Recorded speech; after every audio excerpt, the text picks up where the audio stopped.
like him. Well, doesn't it excite you? The Timon-Negru has revived. The Great One, who once ruled this earth as the medium between the human world and the demon world. Isn't it a magnificent view?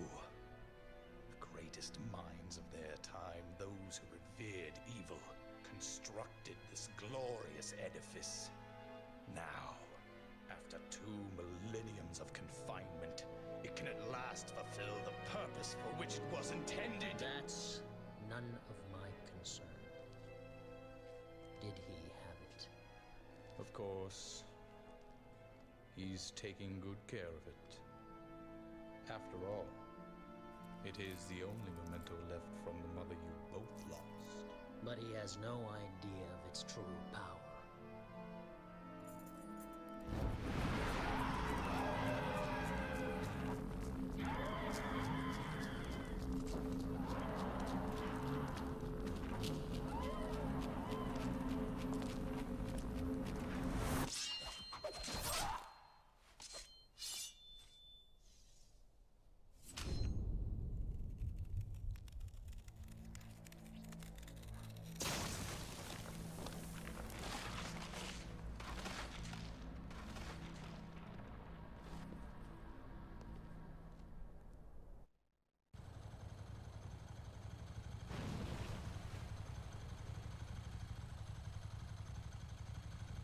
I found it.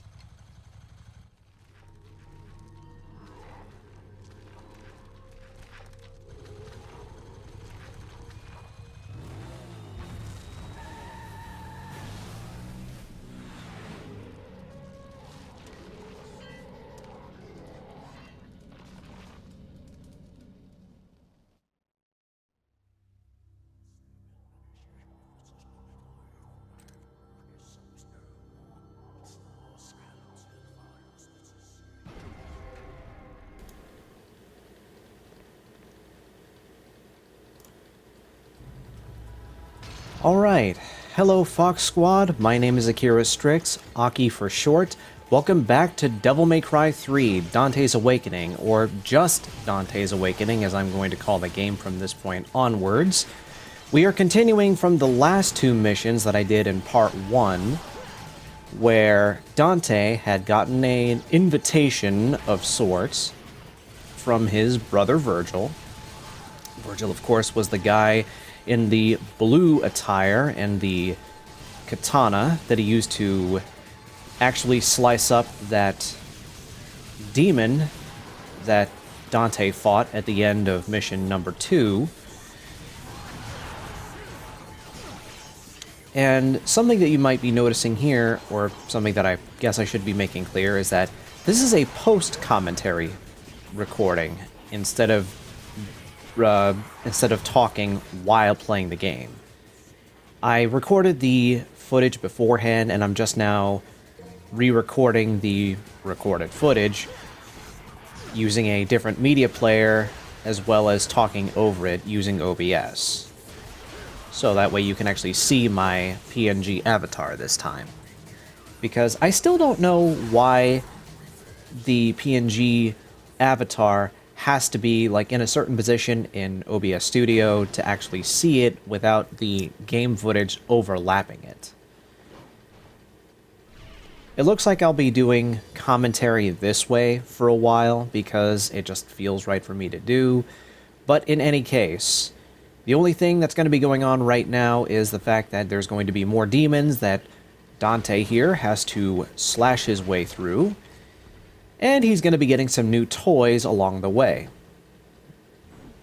And here you can see I was trying to read that sign in front of the 2 bulls locking horns, but it just didn't work until I did this. 2 stuffed oxen are locking horns as if in a duel to the death. Okay, so they're oxen, not bulls. I'm sorry. Could this be hint at 2 powers in conflict? Yeah, that's basically foreshadowing a fight that's going to be happening later down the road. Of course, it's not really that much of a surprise, especially since, you know, It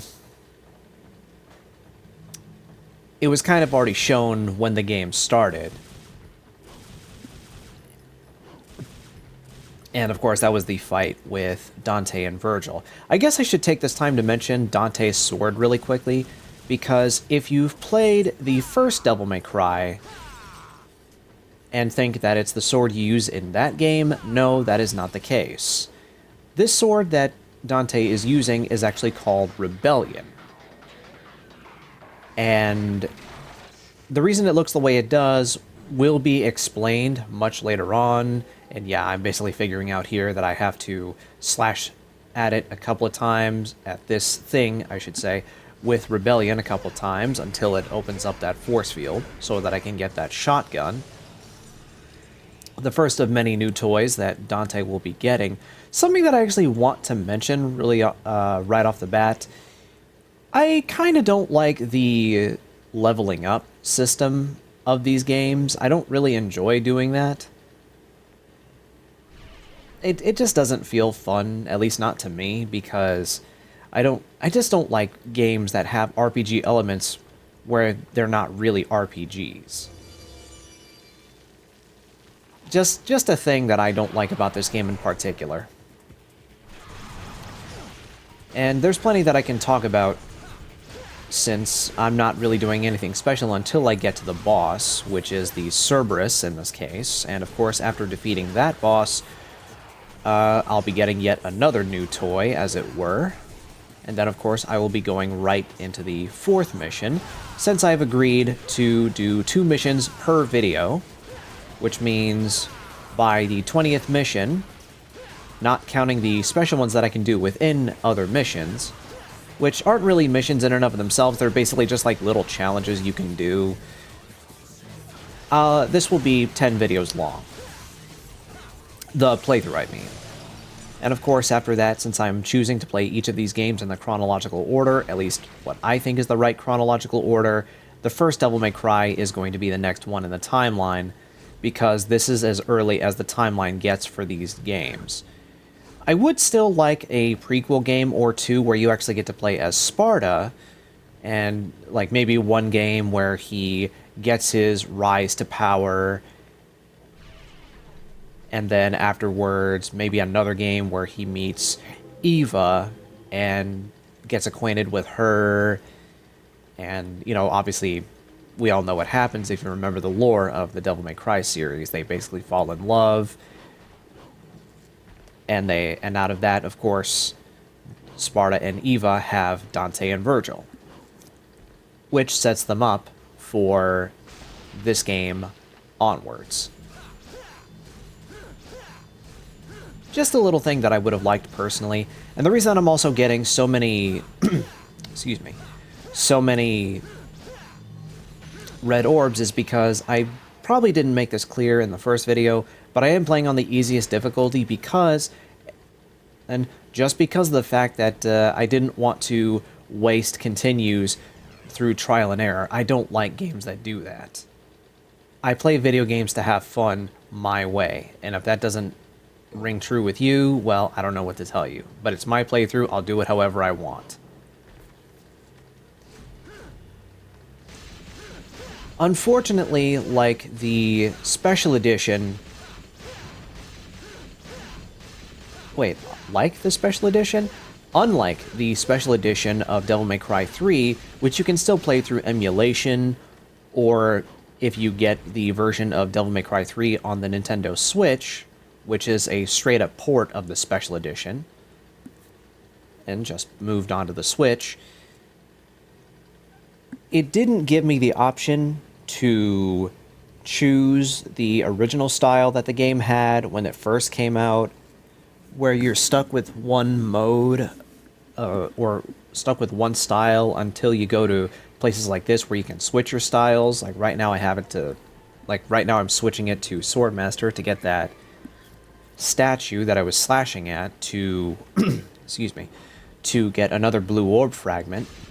Every 4 blue orb fragments you get turns into a blue orb, and I believe every blue orb you get I think it increases your health a little bit. I don't remember. I haven't played this game in quite a while, so I don't remember everything about it. Well, it certainly made my rank go up.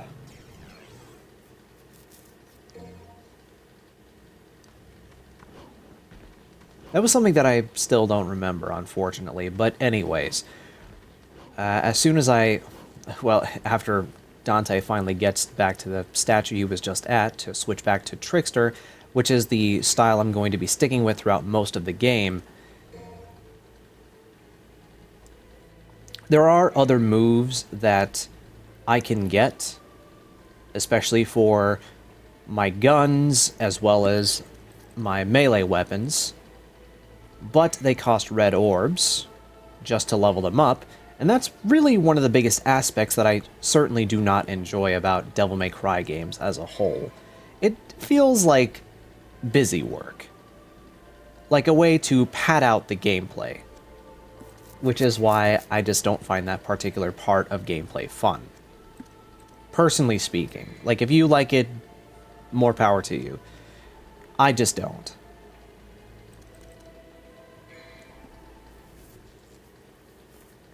Anyways, we are coming up to the second boss of the entire game, and that is the Cerberus that is going to be guarding this door into the tower. I basically called it a penis tower last time. It's only because of the fact that, you know, it erects from the ground, and it goes up in a straight line, so yeah, I guess in that way it's kind of phallic, but still. Capcom knew what it was doing. And also, just to reiterate something here,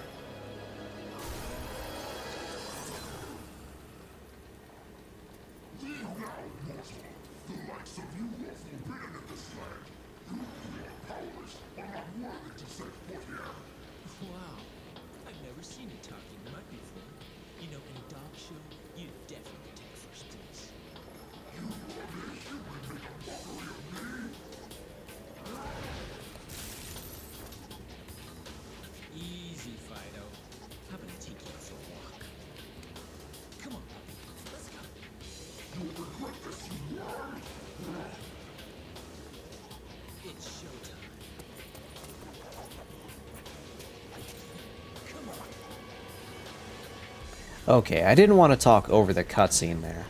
It's just something that I don't like doing. I'm going to pause the recording for just a second here to kind of reiterate what I was saying earlier. So...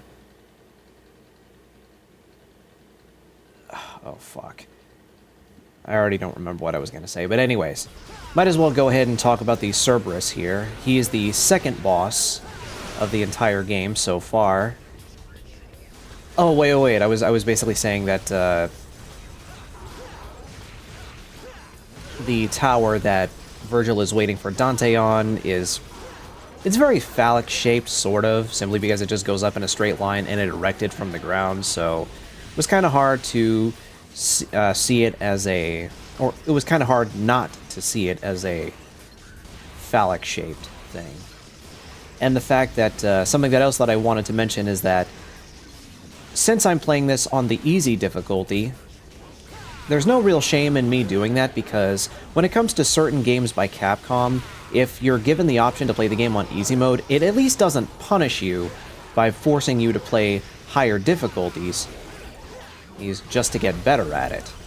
So at least Capcom games, at least ones like this, don't shame you for playing on easier difficulties if you find higher difficulties frustrating. And trust me, I did as well. So, at least Capcom Forgivings are forgiving in that sense. Now, on to the Cerberus boss fight itself. Basically, what you want to do is, when the Cerberus covers itself in ice like this, you want to blast away the ice particles by either slashing at them or blasting them with whatever guns you have on hand. What you want to keep an eye out for is the ice attacks that the Cerberus does, because the ice breath will leave Dante frozen in place for a little bit and also take a bit of his health. But also, the icicles coming from the ceiling will hurt him if, like right there, The real weak point of the Cerberus is its 3 heads. Get rid of 2 of them, and you already take down Cerberus's health quite a good bit. But once you take down the final head, it doesn't really disappear because it still appears in the cutscene that follows afterwards.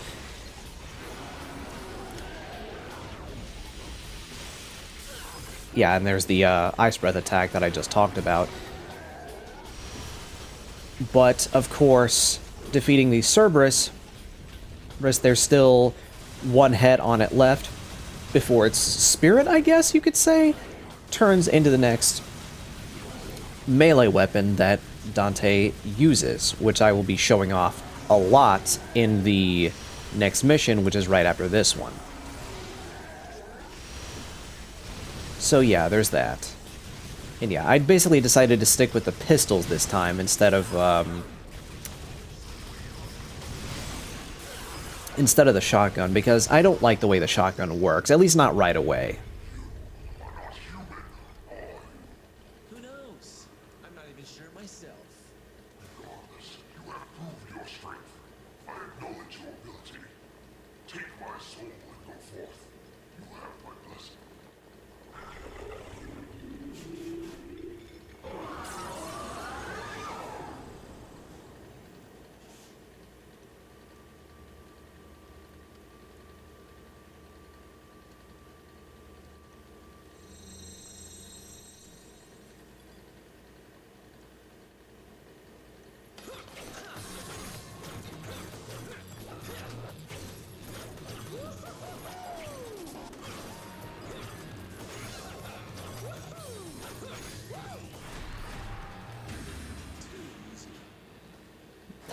Too easy.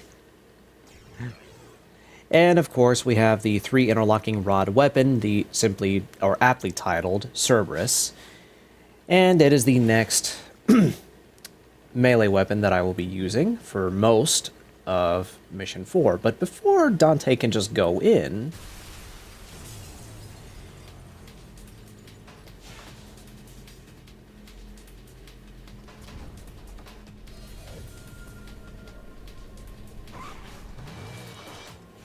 Are you going to the party?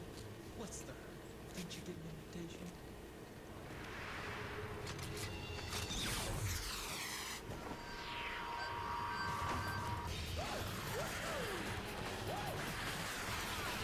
okay, see, this is how you know this game is meant to not be taken so seriously. Just hell of a lot of fun. Especially if you can just ride a missile like that, or I guess a rocket?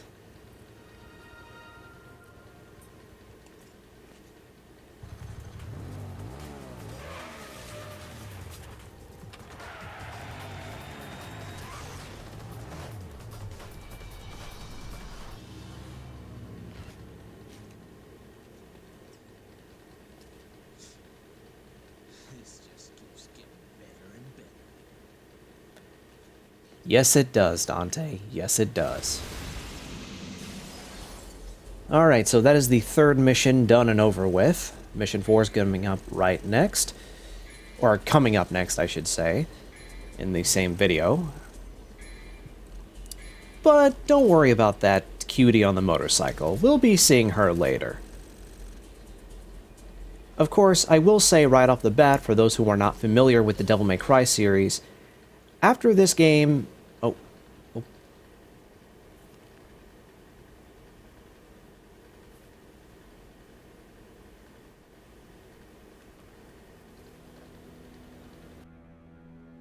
Looks like we have an uninvited guest. Is that so? A human. A woman. I'm afraid I should ask the uninvited one to leave. That is what you want. Actually, I happen to be acquainted with that woman.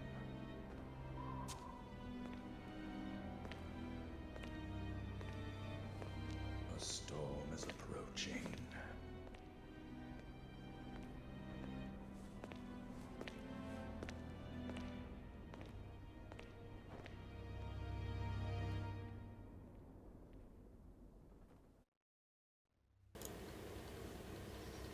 Something seems to be off with Arkham there. Like he has some kind of darker agenda and whatnot. But anyways, we are now going into the fourth mission, the uninvited one.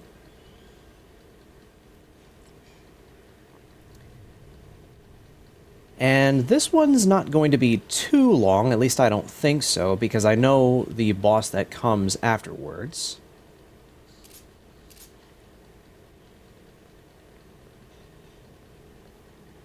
Once I get to a certain point here.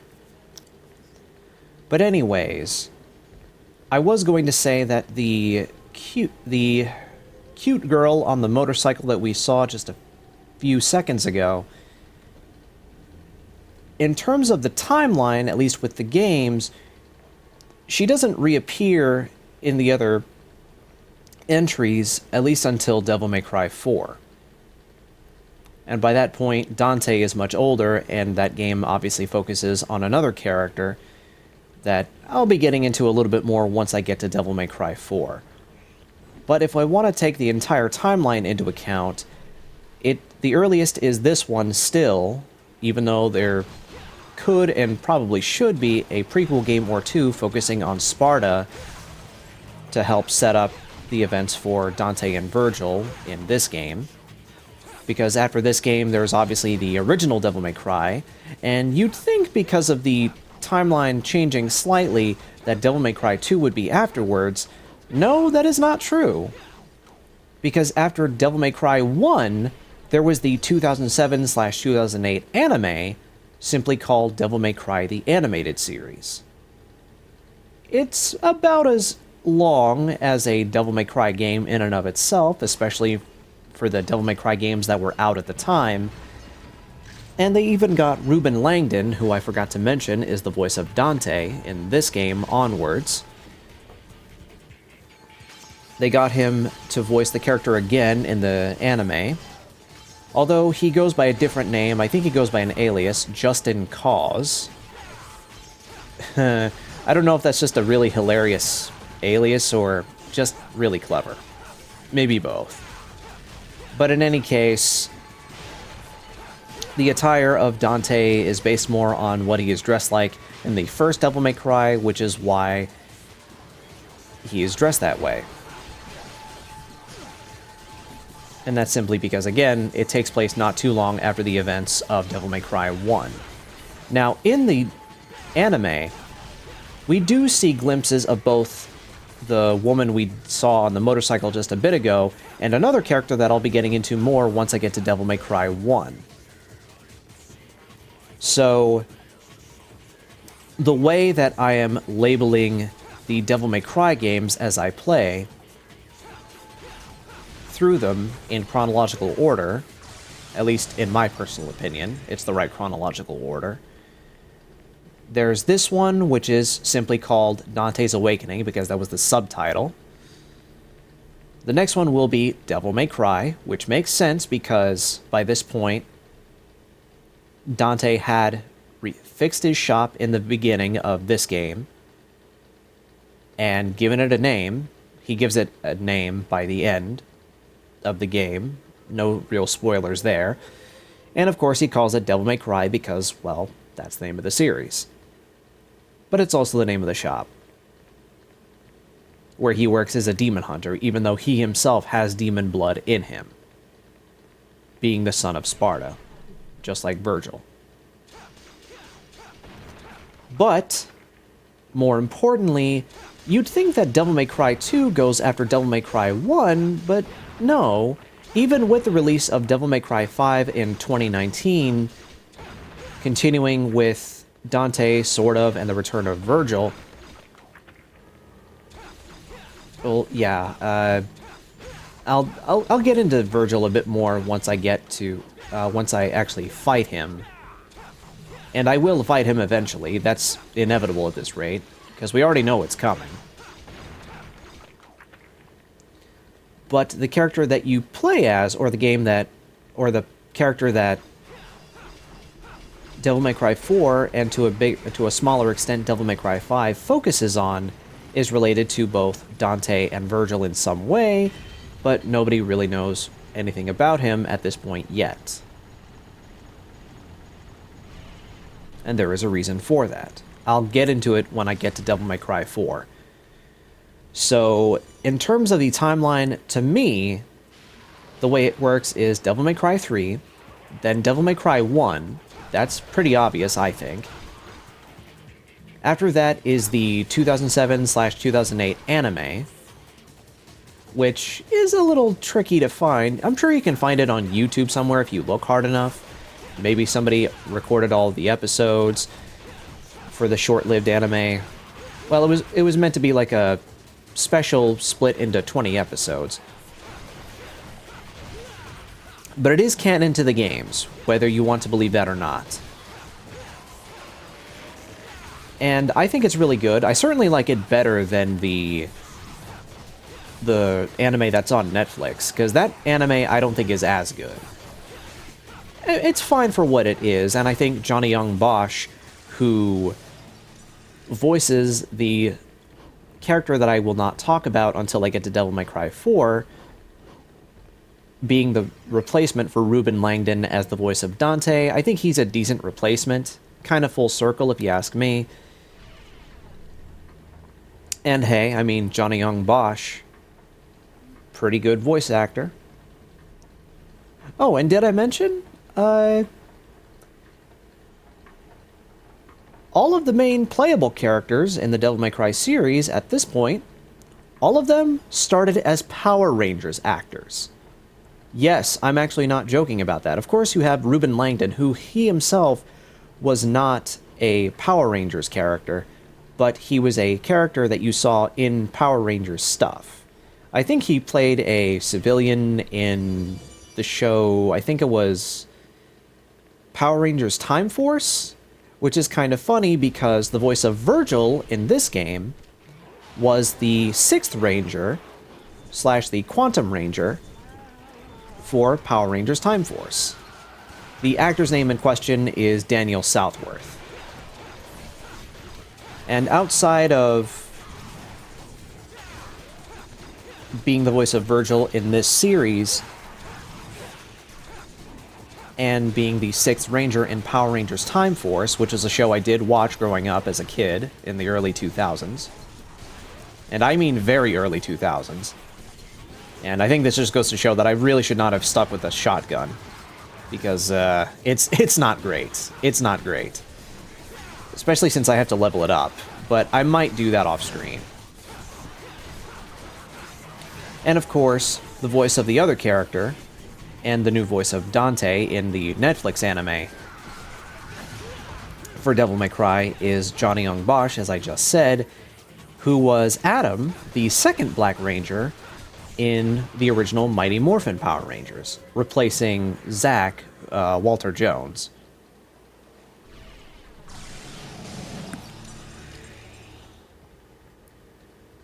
So yeah, that's just something that I thought was cool. And yeah, I'm using a Vital Star here that I got in the previous video to get some health back, because I'm going to need it to face this next boss. Which, of course, is the freaking Gigapede. Yes, that is literally what it's called.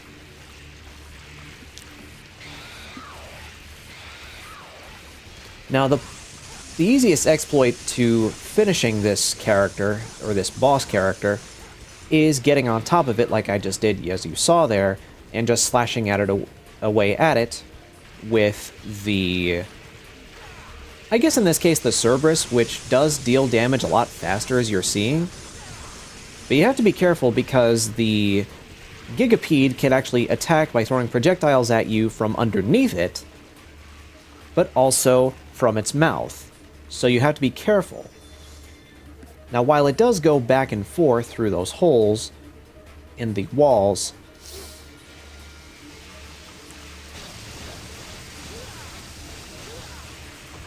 and as you can see, it was not playing fair in that instance. Something to expect with some later bosses down the road as well. And sometimes it doesn't even come out of the same hole, which is stupid. Because the game doesn't give you any indication that it comes out of a different hole every time. Like, sometimes I just wait patiently and try to get it when I can. And sometimes I just miss like that. You also don't want to... Oh, I guess I should mention as well, you don't want to stay too close to the doors with red aura like that, because if you do, a demonic hand will try to grab at you. And it won't kill you in one shot or anything, but it will hurt you. So, don't do that. Like, at least get rid of the bosses first. Or whatever threat is in the room. And yeah, as you can see here, I'm using the the Cerberus to great effect, wailing on it.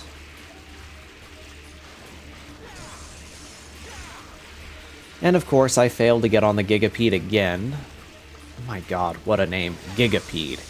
So stupid. But yeah, as you can see there, it does lightning attacks if you're right under it like that.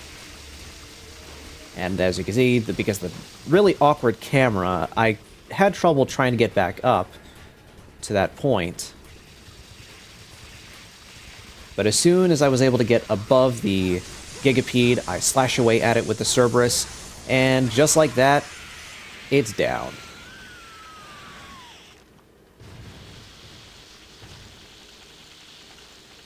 Now, it was obviously easier because I was also playing on the easiest difficulty, but again, this game does not punish me for doing that. And I'm glad that there are games out there that if you play on the easiest difficulty, it will not punish you. But for the sake of it all, I'm switching back to, as you saw, I'm switching back to Rebellion and Ebony and Ivory, which are the names of the two pistols that Dante has. They're certainly used to much greater effect than the shotgun is, and I was just looking around to see if there were any extra red orbs I might have missed, because red orbs function as currency in this game, as I explained in video 1, or in the previous video, I should say. But then I go to this room to get the astronomical board, which is something that I need for a bit later in the next 2 missions, or at least the next mission that I won't be doing this time. But of course, there's a certain other guest waiting for us.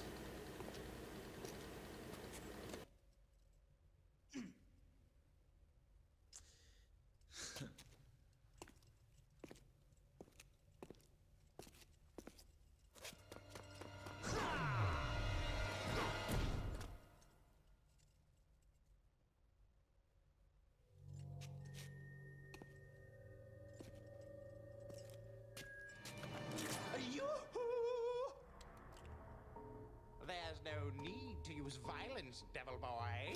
Oh, wait. Better listen to what others say, lad. This tower here is very sturdy. You see? Your tricks will do no good. No good! Zip it, or I'll pierce that big nose. That could be a problem. Just hear me out. You've got nothing to lose, right? My name is Jester, and I know a thing or two about this place. That thing there is a power generator for this entire sector. In order to open the door, you need to apply a little something to it first. Do you know what that is, kid? Or is that too difficult for you? Get to the point, or you want to keep on dancing?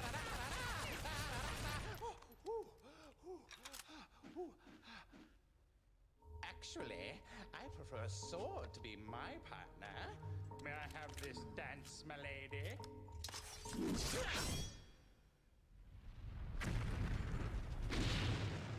Bingo! That is what the something is. Remember that, kid? Write it down on your hand if you don't trust your head.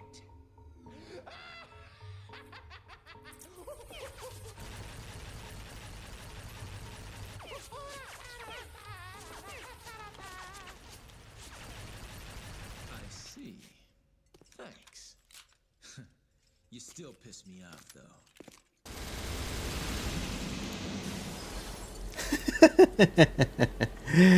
Oh my god. Wow, I did that under 10 minutes, good lord. Well, I still didn't get the greatest score, but I don't really care about the scoring in this game. It doesn't really mean anything, it's just bragging rights at this rate.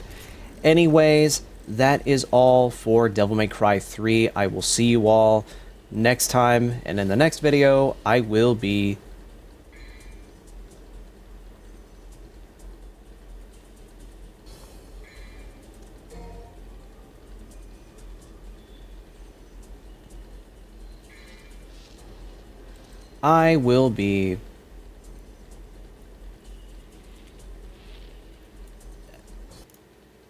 Sorry about that. I will be getting through the rest of the tower, and, well, eventually I'll be facing Virgil. That's kind of inevitable at this rate.